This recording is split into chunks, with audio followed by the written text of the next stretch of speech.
In 2016, Ontario launched its strategy to end human trafficking in the province. Our Northwestern Ontario Hub editor has been looking into how one program in the Kenora Lake of the Woods area is taking up the charge, or seeming to at least. Let's find out more with John Thompson, joining us now from our studio at Confederation College in Thunder Bay. John, good to have you on the program again. How's it going? It's great to be back, Steve. Terrific. Just start by giving us, give us the basic 411 on Kenora Lake of the Woods, because obviously a lot of folks don't know much about it. Well, Kenora is the last city in Ontario headed westward before you get to Manitoba. It's on the north edge of Lake of the Woods, which is this absolutely gorgeous lake.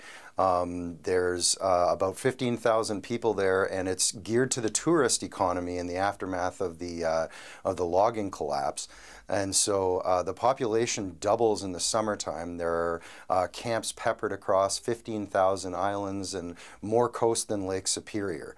So that's kind of the lay of the land out there. Now, when you say camps, we have to remind people south of the French River who call them cottages. That's the same thing.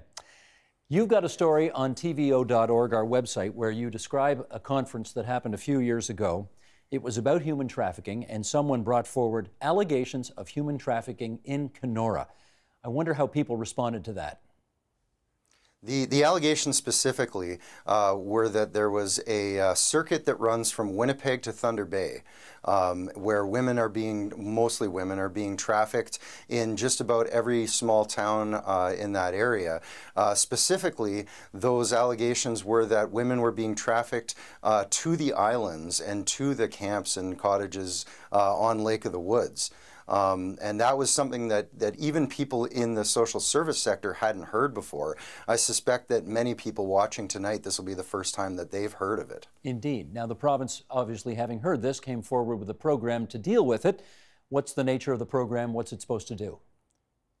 The community supports program is $500,000 out of Kenora. The Kenora Sexual Assault Center is going to be hiring a caseworker this month, and that person, most of their work will be public education. So they're going to be reaching out to people in the tourism sector by and large, educating dock hands, hotel workers, restaurant workers, people who are running 24-hour mini marts and those sorts of things, to be able to spot the signs of human trafficking. Men with young women, women who are inebriated possibly, and things that look out of place to the way Kenora normally operates. John, this is admittedly a bit of a strange question, but I'm going to ask it anyway. Are people in Northwestern Ontario sure that this is in fact happening? Well, this is really a data story. What makes me excited. In our time, public policy is determined by the aggregation of data. And so there is no data to suggest that what is being called in the industry the dock girls are actually real. There is only one person I've met who's come across one case of a so-called dock girl. What is believed to be happening mostly is connected to the opiate crisis and the way that men are grooming young women and getting them addicted to opiates and exchanging sex for drugs. But these allegations that something is happening out on the lake with people who are wealthy cottagers, this is something brand new that has. If the women in that situation haven't been reaching out to social services, the traffickers in that situation have also been evading police because the RCMP, the OPP don't have any evidence that this is happening. And John, you just used an expression that maybe some people haven't heard before, a dock girl. What is that? Well, that's sort of the casual slang term in the social service industry that these women are being called.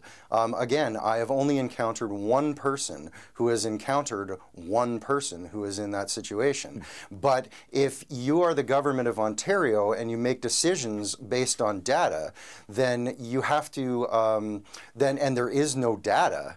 then you have to take your best guesses. And so part of that best guess is coming out of the number of missing persons cases in the Kenora area, the opiate crisis, which we've covered on TVO.org, and there are also more than a dozen First Nations that surround Kenora, and Indigenous people are also overrepresented in human trafficking to the best of the data that exists. So over the next 3 years, they're hoping that further data will allow them to be able to better guess what is actually happening.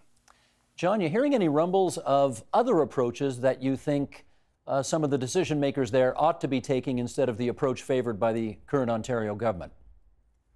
Well, the criticism of the approach of outreach and education is that it creates a peer surveillance culture within the community, and so you know, people who are older men who are dating younger women might end up getting caught up in this. Canada has an interesting history of the evolution of its prostitution laws when it comes to Indigenous women, and there are concerns that those women might be criminalized for simply being in public. The dissenting voices are essentially saying that there are data sets that we can work with if you wanted to prevent this issue. We know that intravenous drug users are at risk. We know that Indigenous people are at risk. We know for sure that people in poverty are at risk. And in the case of First Nations, there are democratic governments that are designed to respond to the needs of those populations that you could run programming through. And in the case of poverty, there are programs that you can run to make sure that nobody's in that situation. So the argument is that you're chasing it downstream rather than taking it at its roots. Indeed. John, thanks for bringing this to our attention, and we remind everybody that your original article is on our website, tvo.org. They can read it any place, anytime. Thanks so much. Terrific. Thanks, Steve.